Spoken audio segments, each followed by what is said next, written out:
am Vero, and this is Modern Immigrant. Welcome, everybody, to a new episode of Modern Immigrant. As every Wednesday, I'm really excited to be bringing you a new story and an amazing guest. Before we start, I want to remind you to subscribe. Remember, that's also so important for the podcast and for these stories to be able to reach new listeners. So thank you for doing that. Thank you for sharing if you enjoyed this episode as well. Also, a quick reminder, especially if you're new today, I want to let you know that we have an amazing store that supports immigrant causes. You can go to modernimmigrant.com and check out the cute and cool stuff that we have that promotes positivity, brings a message to respect and to support immigration. Today, Andrea Pons is sharing her amazing, inspiring, and beautiful immigration story. This episode was truly special for me to record.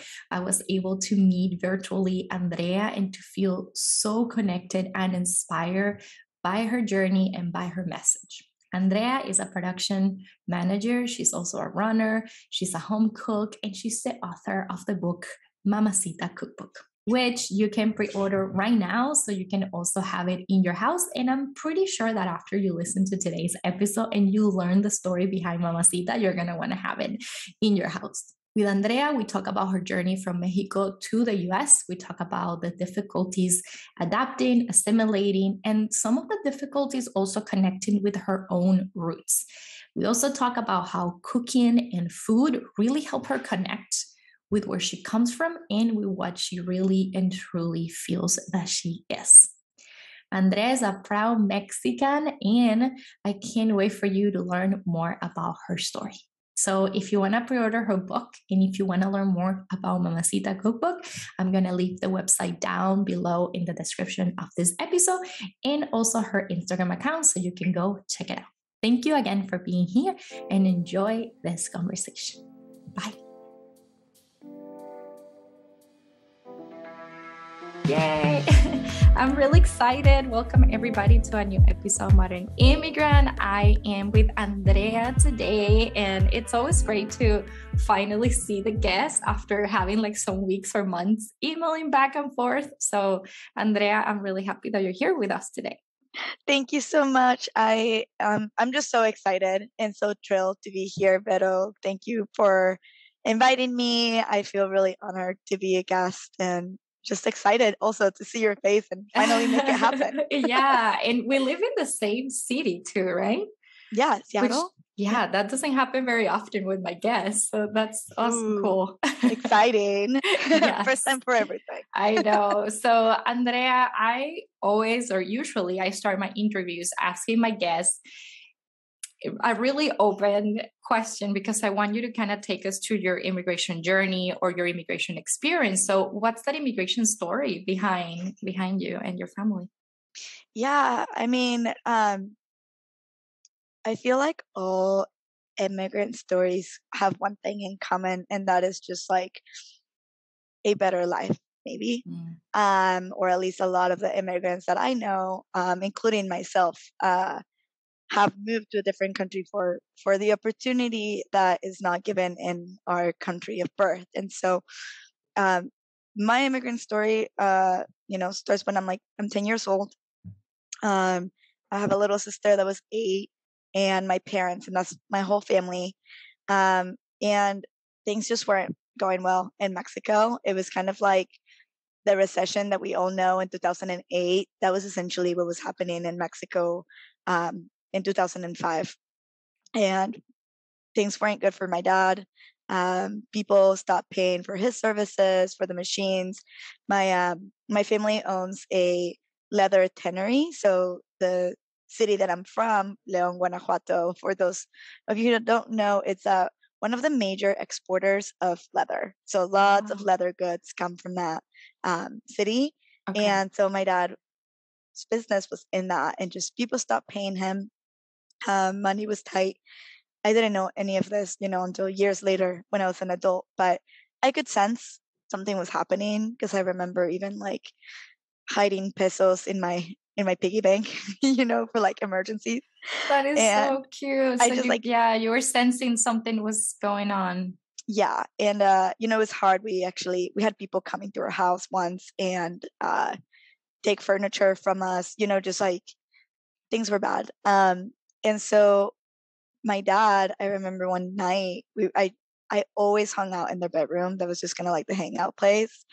And I was hanging out with him by the side of his bed like I usually did. And he was like, hey, kind of like pulling down the newspaper. He's like, what do you think about moving to the US for 2 months? He said 2 months.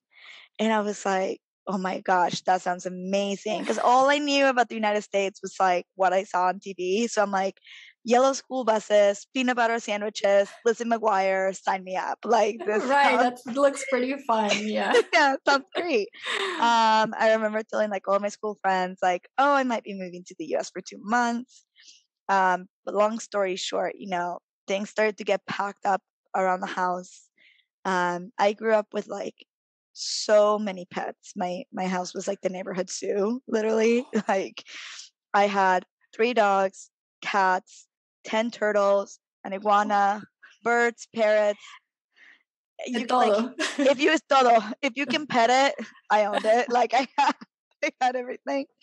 But slowly we started getting rid of pets. So like I remember feeling really heartbroken when someone came to pick up our dog Filippo, which we love so much, and he like drove away in the back of this pickup truck. And I was like, things are starting to feel like a little more permanent. Like, why would my dog be going away if I'm gonna come back? And we had friends that already lived in the US. They actually moved straight to Seattle. So they were kind of like the polling of why we chose Seattle, because it's literally 180% different than Leon. Like in Leon, it rains twice a year. And in Seattle, it's like it's raining right now, I know it's not like the most common, I guess, place, because I get the same question when people know that I'm from Venezuela. They're like, why Seattle? And I also had a friend here. So I think that's usually what happens to a lot of us having a contact. Definitely. And that's exactly what happened. And so they kind of influenced us to move here. And 2 months turned into 4, 6, eventually turned into a year.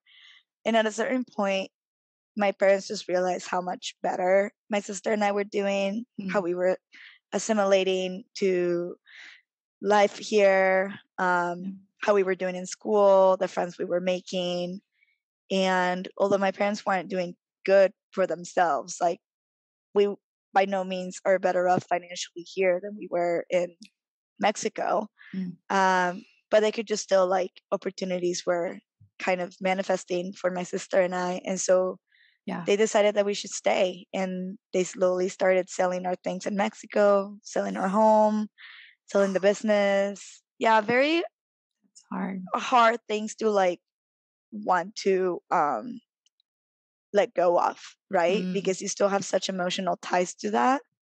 And I think in a way it's interesting to hear your story, because it's very real in the sense of, I think for a lot of us immigrants, we don't necessarily know what's going to happen, right? We have like this initial plan, and I think it helps us see it as a short-term solution rather than a long-term, because I think it will be so hard to really imagine that you're going to leave everything behind. I don't think if we will be able to take it, right? To just say, this is it, say goodbye to everyone, we're not going to come back ever, know? Wow.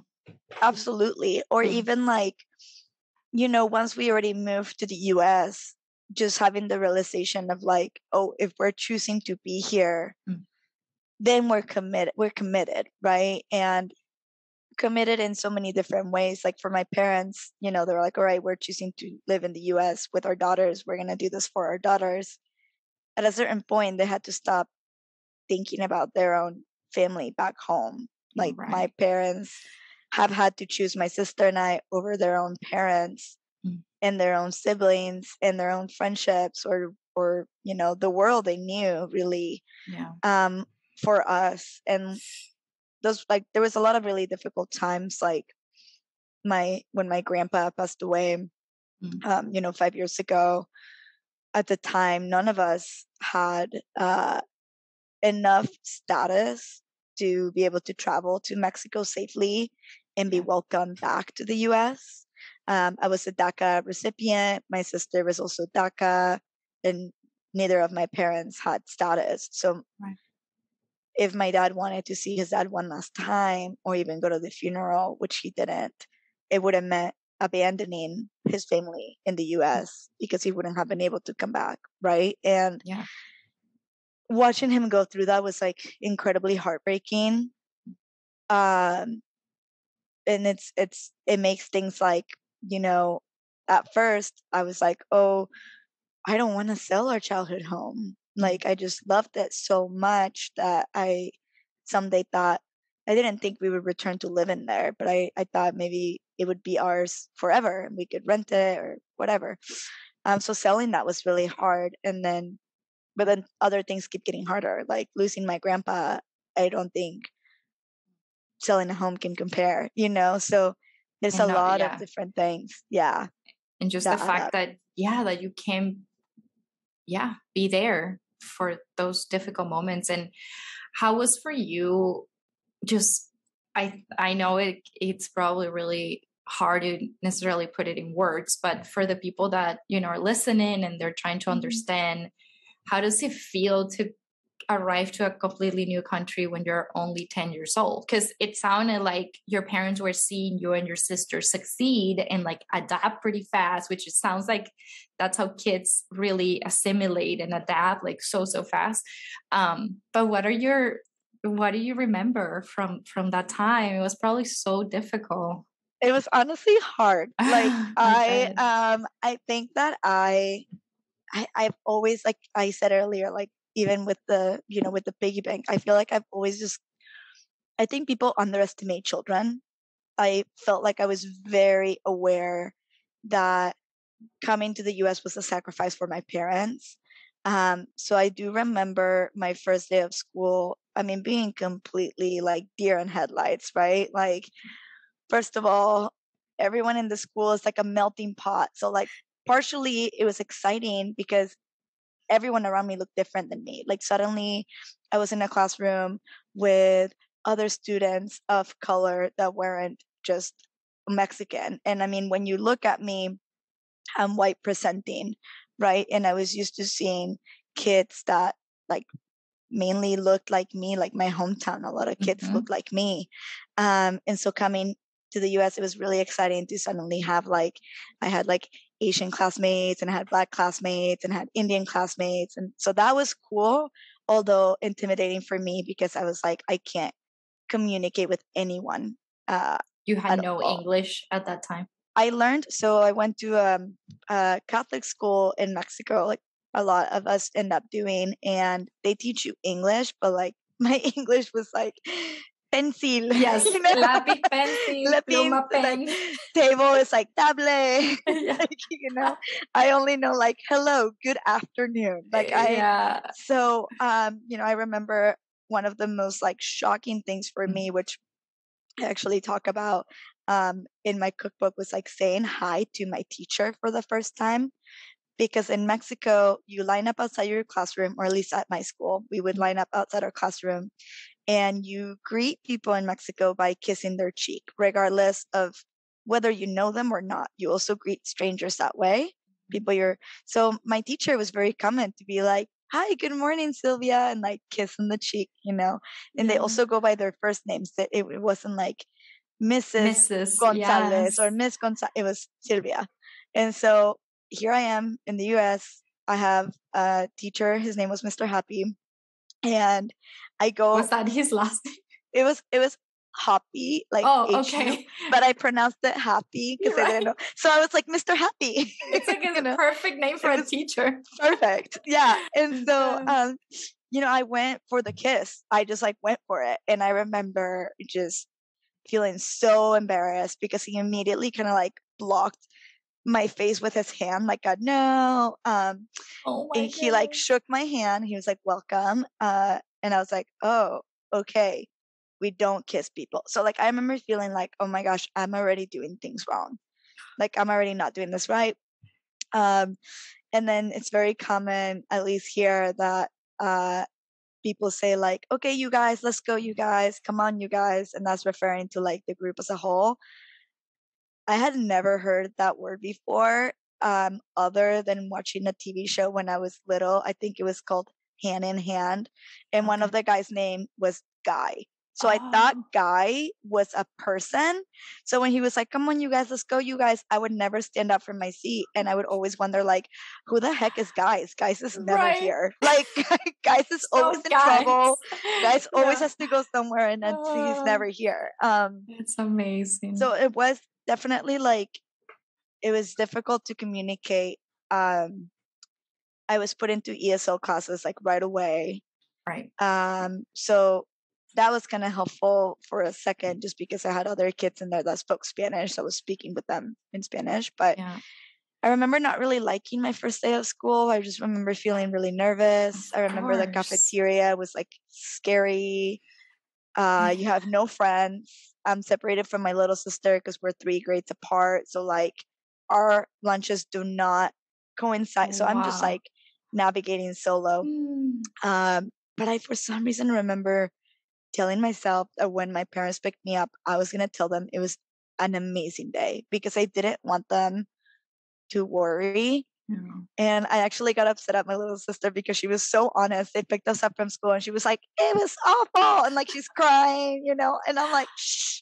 Because you were really like that desire to support your parents. Like, it's so beautiful what you're sharing, because we're going to get to what you recently created, which is just brings me back to that story of the piggy bank, right? Like, just that desire to be strong. But that's also a really, I'm sure that's also difficult as, you know, daughters of immigrants, or just having that responsibility of like, we also want our parents to be okay. And that can be really hard as for a kid, a teenager. Like, that's a burden at some point, I wonder. Yeah, definitely. I think like my upbringing was always around like, we're one team. Like, it's always been like Team Pawns. And it was definitely like magnified when we moved to the US, because before Team Pawns was like, oh, mom and dad and sister were Team Pawns, but also Team Pawns means my grandma is 3 blocks down the street. Because like my family lived so close to each other. So like I would walk 2 blocks and have 5 different family members live within those 2 blocks, right? And like, it was very easy, very communal to be like, oh, my parents are busy tonight, I'm just gonna walk to my cousin Claudia's home. Or every Saturday is spent at Titita Tere's house, which is my mom's grandma, and every Sunday is spent at Tito's house, which is my grandpa and grandma on my dad's side of the family. And I think growing up with a lot of cousins and a lot of family was also difficult once I transferred here, not only like in my personal life, but like a lot of my classmates were also my cousins, and we were best friends. Right. So you had your family even in that space. Yeah. Everywhere. Everywhere there was someone of high trust. And like suddenly you don't have that trust platform. You're having to build trust with every new person. Yeah. That sounds scary. You can't communicate. You can't speak well. So like you're like already feeling self-conscious because you're like, oh my gosh. And then what you're saying is so interesting too, because that community, I think, aspect, I feel like a lot of us Latinos can connect with it. Like, we come from a background that's community based. Like, we have family, we have friends that become family, we have a whole support system, right? And then in the US, at least my experience, and I would like to hear your experience too, especially growing up here. Yeah. Things are so much different. Like, people are very individualistic, you know, they're focused on themselves. Like, even in families, you see 100%. Everyone's like, that's not my problem. Like, right. And I'm like, no, yes, that is your problem. It's your family. Like, I have conversations about this with my partner, because I think it's interesting how I approach my family and when they have an issue, in how he does. And sometimes I learn about like, hey, I do need to set some boundaries. Right. Boundaries. Yeah. 100%. But it's like, how that have been for you here? No, exactly the same. Like I think one of the first things that I realized, for example, was like, oh, people only see their families maybe a handful of times a year. Yes. Like when people are like, oh, I only see my parents for Thanksgiving, or I only see my parents for Christmas or Easter or whatever holiday. That was like so shocking to me, because even now my parents are like on speed dial. Like I text them right every day pretty much. I can spend hours on the phone with them, and if it was up to me, now we live like 30 miles away from each other, which isn't too bad. But if it was like up to me, I would be there every Sunday eating dinner with them every week, like every single week without a miss, because that's what I grew up doing with my grandparents. Mm-hmm. It's like the weekends were dedicated at least one dinner or one meal to being with them. So that was definitely, I think, I didn't see it as much until I started to date. Yeah. Like seriously date. Like I remember my partner in college found it very weird that I was texting my parents every day. Oh, yeah. And he was like, I don't do that. And I was like, oh, okay, well, I'm not going to stop. Right. You know? That's amazing. Yeah. It's interesting because I like hearing you saying I'm not going to stop, because that's part of, I guess, a question that I ask very often here in the podcast is, how have you been able to stay connected to your roots and to who you are? It's so easy to give up, and I'm sure we give up a lot of things in the way, but yeah, it seems like you have been able to stay really connected to that. You know, I haven't. I won't lie. I would say that in the last 3 years, I've really been able to reconnect with my culture. And like, it's been interesting because my culture has always been a part of me. Like I still celebrate Mexican holidays. September 16th is like Mexican Independence Day. My family always gets together. We celebrate Dia de los Muertos, huge in my family. Even other like culturally, religiously tied holidays. Like even though I don't, I'm not religious anymore, I do go to my parents on the 6th of January every year, because that's El Dia de los Reyes. Sí. So, but I had a very difficult time feeling comfortable owning up to the fact that I was Mexican. My parents never really meant to do this in a harmful way. I think they were just trying to protect my sister and I, because we are white presenting. And the one thing that really gives me away is my accent. Like once you hear me speak, you're like, there's a little something there. But when we first moved here, I have a great grandma that's Italian, my mom's mom.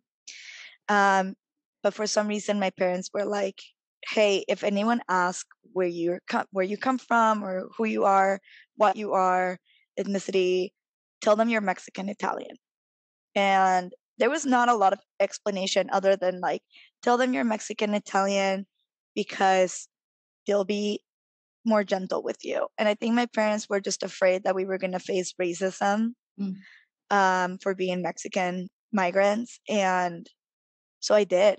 I told people that I was Mexican Italian for the majority of my life, from like age 10 until like age 20, like 10 years, or age 21.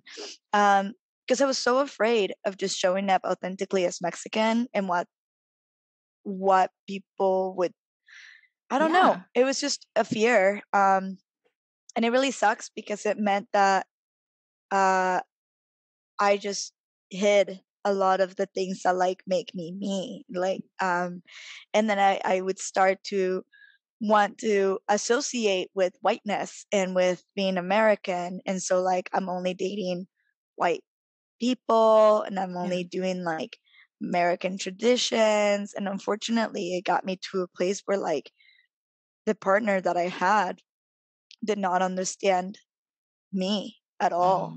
Right. And I put myself in situations where like I faced a lot of like I like to call it like under the blanket racism, because there's like this really nice blanket that gets put on top that makes it look innocent and kind of cozy. But like, for example, my ex would never allow me to cook Mexican food. Like if I made Mexican food, it was like the taco spice mix on like ground beef, which like you better believe I have not eaten that since we broke up.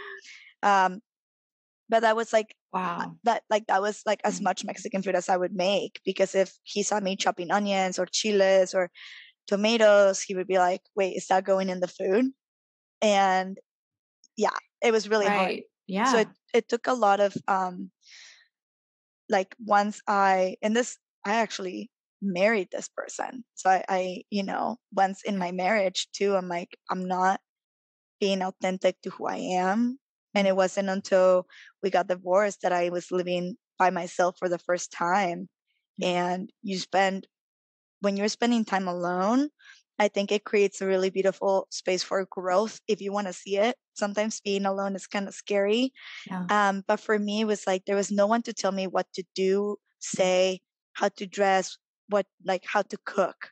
And so I started just making what my grandma would make me when I was little, because it was comfort food. I started asking my mom for her recipes, like what she would make me when I was little, because again, comfort. Yeah. And it was through food that I started to like reconnect with my Mexican heritage and with myself as a Mexican person. And even talking about it now, like it always gives me a little bit of goosebumps, because there's such a huge connection between food and where we're from. And like I just started digging deeper. Like I wasn't just like, oh, I'm not just gonna make pozole. I'm gonna look up how pozole started. Like why does pozole exist? Or I'm not gonna make aguachile and just like eat it because I think it's delicious. I want to know like, why did aguachile come to be? Because every dish has a history, right? Even like things that you and I might make up at home. So that was really my way of just like, it was like my Mexican ancestors were leaving little corn for me to follow. And then every tortilla was like a new story for me. And I'm like, what's in this taco? And like it really manifested to me being like, no, I'm so proud of being Mexican. I'm so proud to show up in this country as Mexican. I do not need to hide with an Italian background or Italian when I describe who I am, because the reality is I didn't grow up Italian. I didn't grow up with Italian culture.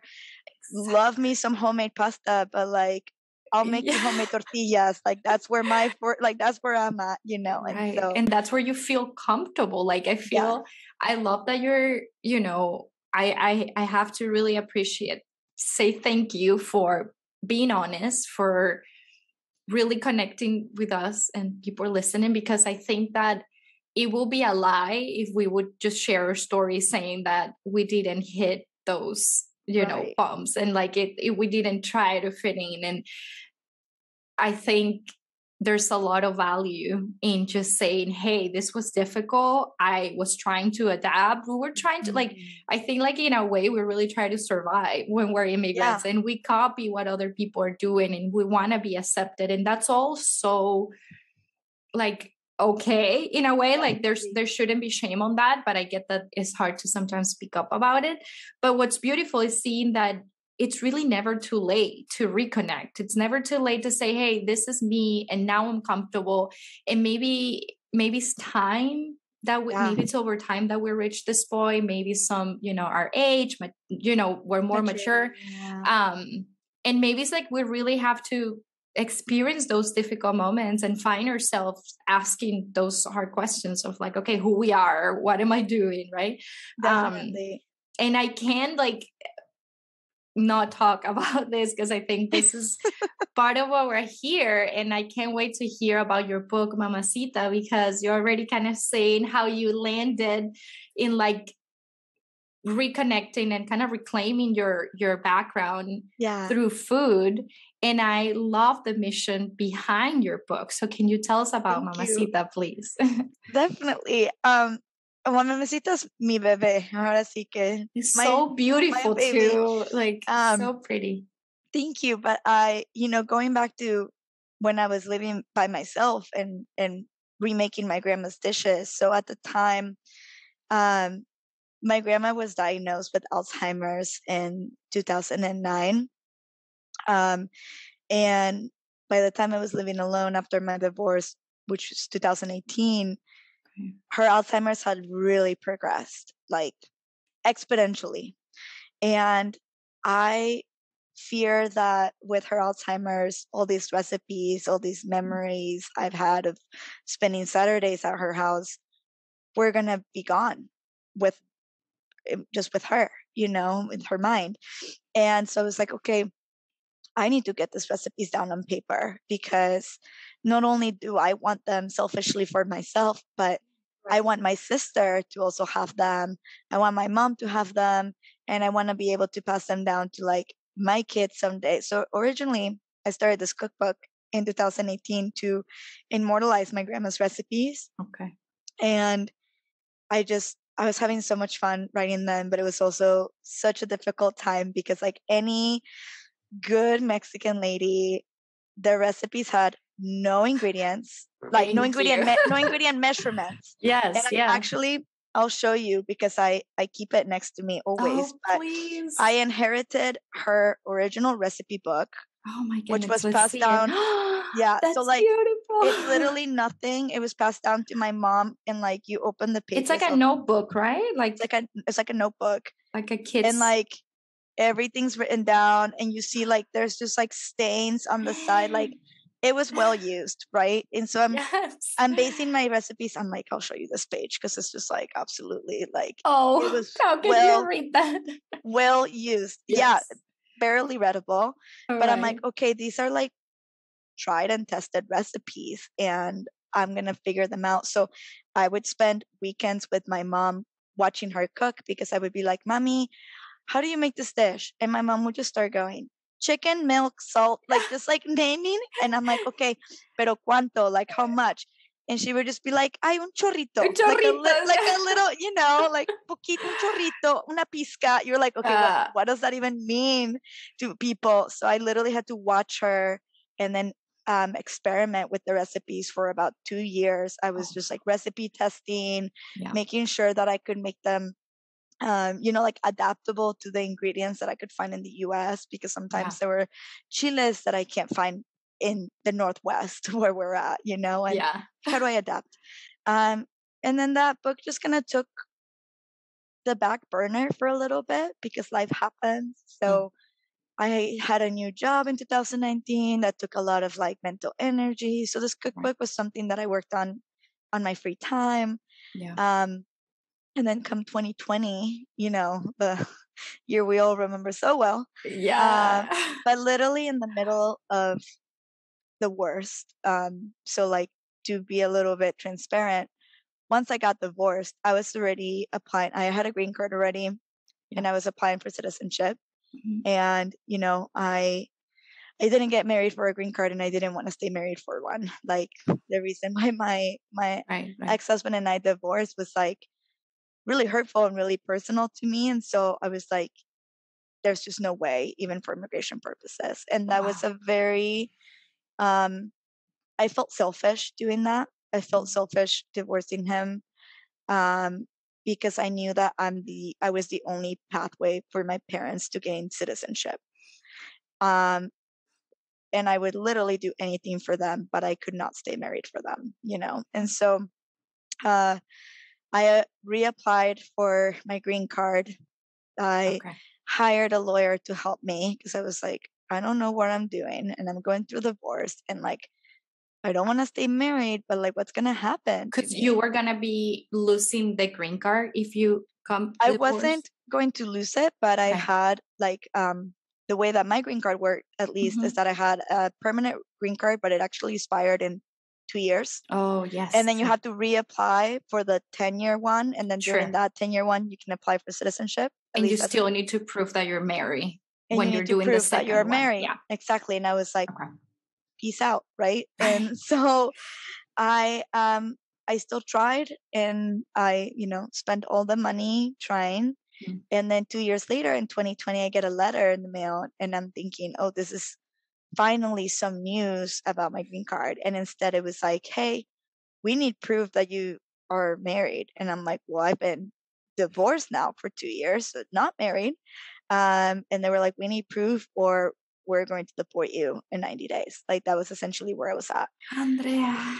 It was so scary. I didn't tell anybody. I told my partner, my dad, and I told my work, just because I'm like, those are the three people that need to know, because I just didn't want to even think it into existence. You know, when you're like, oh my gosh, if I think too much about it, it's gonna become reality. Exactly. And so I called my dad, and I remember his words were so hard to hear, because he was essentially like, start, you know, contemplating the fact that you might be deported. Like he wasn't at all like optimistic, because I think he was trying to just ground me.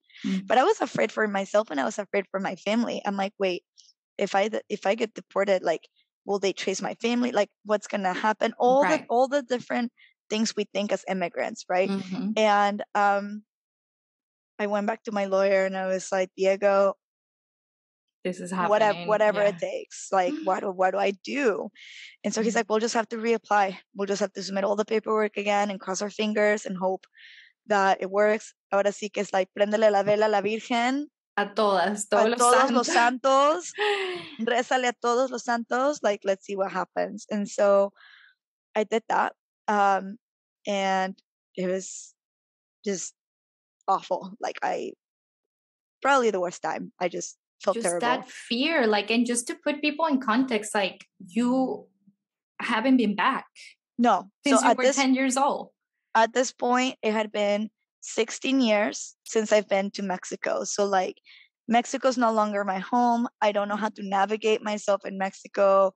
I don't have any way of like no, or even nothing. Like the life that I created here in my life, which is, you know, like from 10 years old to 27 years old. Like, that's a whole life. This is your home. like there. So yeah, I was just, you know, hoping for the best. And then to my surprise, in November, I got a letter that same year, 2020, I get a letter from the government again. And it's like, come take your citizenship test in 2 weeks. And I was just like, what? Like, how do things happen there so miracle. randomly? So I think I read the letter multiple times, because I'm like, someone's pranking me, right? Like, I was about to get deported like 4 months ago. And now I'm a citizen.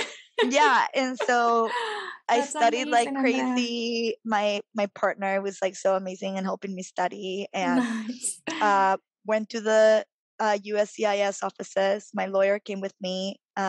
It's COVID times. So to give some context, my lawyer is like well into his 70s. And because of COVID, he wasn't allowed to be in the same room as me. And so it's like, oh, can we give him a chair, you know, so he can just like sit down in the doorway. Yeah. And there were like no chairs in the doorway. So for the entire 2 hours that I was there doing the interview, my sweet like 75-year-old having support lawyer was there. Yeah. And it was very crazy, you know. They literally tell you right then and there if you pass, if you're a citizen. So like they give you this little dollar store US flag, really? and your certificate. And I was like, oh my God. And my dad was waiting for me in the car. He stayed in the parking lot. And so I'm, so you know, pretty. I'm crying. I'm FaceTiming my mom. We're ugly crying. And I was like, right away, I'm like, papi, like the lawyer's here. Like, let's get him started on your guys' paperwork. Like, now that I'm a citizen, we can literally start right now so I can be your sponsor. And I'm like, híjoles, like, ¿cómo le vamos a hacer? Like, how are we going to do this? Because I spent my entire savings trying to save my citizenship, which was 10 grand. Thank you for talking about the money, because I don't think a lot of people know that all of these processes are like so out of reach. It's expensive. It's so expensive. Like, it's definitely a privilege to be able to become a permanent resident or citizen, or just get status, because of how much financial strain it can put on a person. And I feel very, very, you know, appreciative and grateful that like at the time I had a savings account, and it's just me. Like, I'm not a mom. I don't have children. I don't have people depending on me. But I think about like immigrant parents with kids, and I'm like, okay, you're trying to get all of you through the system, and it's around 10 grand per person. Like, right. Impossible. They leave you with no option. Impossible. And like that's on top of the health tests, exams you need to do, all the this material other to study. Whatever. exactly. So it's a challenge for sure. And so I was like, okay, how are we gonna pay another 20 grand for my parents to become citizens? Because like I'm out of money now, and my parents definitely don't have this money. Like they weren't even, and I wouldn't even say even, but they weren't able to, as much as they wanted, to help me with my college. Like I had to pay for my own college and get enough scholarships to do that. And so, I'm like, I gotta help them. And so literally on the drive home from that day, I was like, the cookbook. That's how we're gonna do it. I'm like, that's what I have to do. It literally was no question. I was just like in the car and it was like, boop, a little light went off. And I'm like, such a good idea. This is what has to happen. I have to publish this cookbook. It has to happen. I don't know how I'm gonna make it happen, but I gotta publish it and I'm gonna sell it. And it was for me like a race because my grandma's health has really deteriorated, and I didn't want to see my mom go through what I witnessed my dad going through when my grandpa died. Right. Because my mom only has her mom. My grandpa, her dad, passed away when she was 11. Wow. So raised by a single mother for the majority of her life, and it's like you don't want to know that your mom's never going to see her mom again. Like that was literally breaking my heart. So I'm like, I have to do what I can to get them through the process as soon as possible, so there's a sliver of a chance that I might be able to reconnect them. And so it's like, all right, time to do it. And that's really where it was time for me to call in my community, because I'm like, I can't do this alone. So I called in my friend Matt Ogle, who's my partner's best friend, and I wanted the book to like not just be something for my parents, but also be a community project in which everyone involved got something out of it. So like it was like this amazing thing where I have a lot of like photographer friends, and I'm like, hey, would you volunteer your time taking photos of the recipes? I want to publish this. Like this will be published work. It'll be good for your portfolio. Right. With Matt, for example, he was like starting his like graphic design career, and I was like, hey, would you be the designer for my book?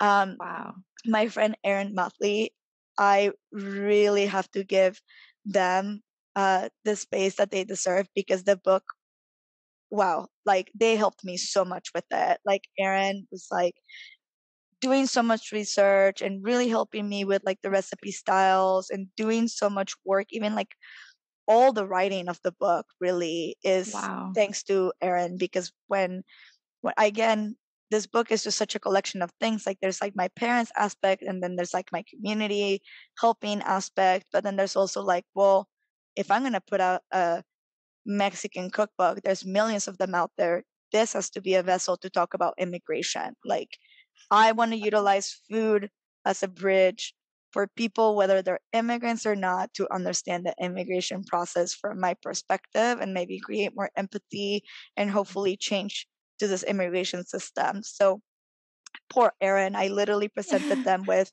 2 over 10-page essays that I had written at different times.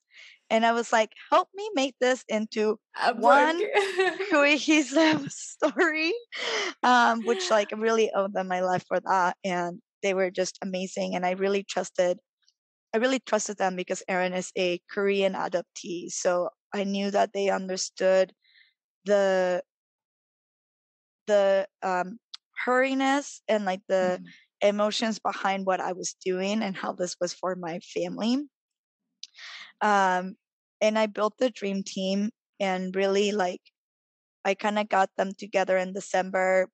I started providing some context and like recipes in January, but really we put it out in 3 months. Like it really was 3 months that we spent perfecting it, writing it, getting all the, like ISBN numbers so it can be at the Library of Congress, so it can be at the public library. We actually have the book at the public library in Seattle, which was another, it was another like big win. And another thing that Aaron was like, Andrea, you must, because I was so focused on my personal goal of helping my parents, that Erin was really a great person to be like, okay, but like also let's make this book the best that it can be. This is amazing. And I'm so grateful for it. And really, like, I didn't know what to expect when we pre-launched the book. I was just hoping that people would be interested, but it was incredible. We sold 500 copies before I was approached by a publisher. So I was approached by the Priest and Architecture Press. They go by the PA Press. And they were interested in reprinting the book. And so I really aligned with the values of the company, and they only put out like 3 cookbooks a year. And it just felt like a great honor to me because I'm like, okay, I feel like I'm tapping into my Seattle community, but this is really a book for anyone, everywhere. Like, I wanted to be an inspiration, not just, for immigrants to pursue their dreams, but like for anybody to say like, hey, if you want, you can. Like, if you have something that you're like, whatever it is, like for me, it was a cookbook, and for me, it was like helping my parents, but like it can be anything. If there's anything that you are looking to do, you can do it. There's ways to do it. Like, you just have to like focus on it and not give up, and like calling your community and calling help when you need it. And like, don't think that anything's too big for you, because if I had been scared to put out this cookbook, I don't know that my family would be where they're at now. And it's actually kind of amazing because we're coming up to the anniversary of the pre-launch. Wow. So I wanted the cookbook titled Mamacita, which is my father's nickname for my mom. He always called her Linda Mamacita. So I'm like, it has to be Mamacita. So beautiful. And, it's there to honor my grandmother as well and the women in my family. But it was really important for me that the cookbook, the pre-launch, would go out on May 10th, which is Mexican Mother's Day. So we launched it Mexican Mother's Day last year. And sorry, it's just like a little crazy to like think about this now. And talk about it. Yeah. And talk about it now. But time. It's so special. It was surprising. I didn't know that it was gonna happen so soon, but my parents received their green cards at the beginning of April, which was like amazing. We didn't see it coming. And this year on Mother's Day, my mom is gonna be able to celebrate with my grandma. I actually bought her tickets and bought my sister tickets, and they're leaving for Mexico this Wednesday after 17 years of that is so amazing, not being able to go back. And my dream for the cookbook was to reunite my mom with her mom, and it's happening. It's happening on the anniversary of the original cookbook. So it's, I'm incredibly thankful for everybody that made this possible, because it wasn't just me. It was Erin and Matt and all my friends that collaborated in the cookbook, donating their time and energy and photographs. But it was also my community. Everybody that purchased a copy last year, everybody that checked it out from the library, everyone that, even if they couldn't like purchase a copy, were supporting me on social media and providing that emotional encouragement. Because like, it was hard. It was hard sometimes. Like, I was working full time and then committing another essentially 10 hours a day to the cookbook. Like, I would work from like 8 a.m. to like 5 p.m. every day. And then from 5 p.m. until like 11 p.m., I'm working on this cookbook. And on the weekends, I'm working on the cookbook. And the fear and the not knowing what's going to happen. And like, I think we can all relate so much to your story, because is that inspiration. Is we know when we're trying to create something and we want to help someone, we don't know if it's going to work out. So just having all those feelings and that anxiety, and Yeah. Like really, you are an inspiration. Like you sharing that story makes me feel like I wanna, follow my dreams and go for it. And especially like, and I know people can connect with the fact that, it's hard. It's really difficult to like you have this idea and you made it happen. I feel like that's the hardest thing ever. But I absolutely love, and I want to appreciate that you're saying that you had the support of your community, because that's something that we always say in Modern Immigrant. It's like, we're not, here to be able to like do it all by ourselves and like the super, like we're amazing and, self-made. Like, no, we're not. And I think as an immigrant and during your immigration journey, you're never going to do anything by yourself, really. Right. And if you pick that route, I think it's just going to be extra challenging. And there's no need, really. I agree. And like you said, it's not just like the immigration journey. It's like anything in life. Like this process of creating this cookbook has really been, from start to finish, a collective. Even now that I have the PA Press, like I am incredibly grateful for that team, because they gave me a lot of trust with this cookbook and with my purpose for the cookbook and my passion behind it. But they're also the ones believing in me, and they're the ones saying like, hey, this would be beneficial for a lot of people to have, or a lot of people to read. And like, it's really felt to me like this is something people need to hear right now. This is something that like I want to share with people right now. But like, I felt so grateful for that team too, because they're, we're starting to ramp up pre-sales. Pre-sales are going to be available soon.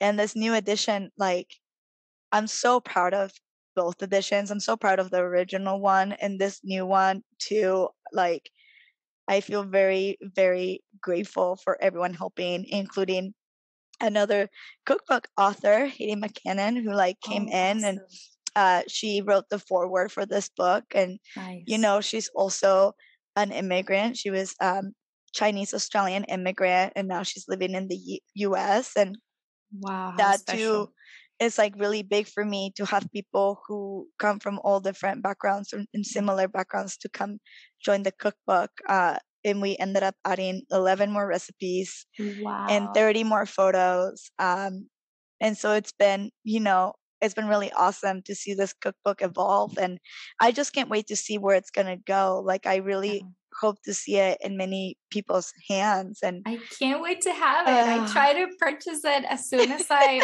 read your website and about you.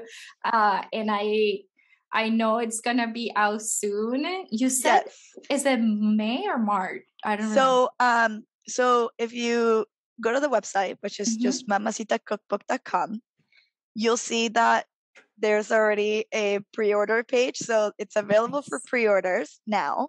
Perfect. I'm officially announcing it on May 10th. Okay. Yeah. So you follow that tradition. So I'm going to follow the tradition. So like on the anniversary day, Mother's Day in Mexico again this year, we'll be pre-launching it. And I'm really excited. So like first 50 people to order a book, they're going to be receiving Mamacita totes.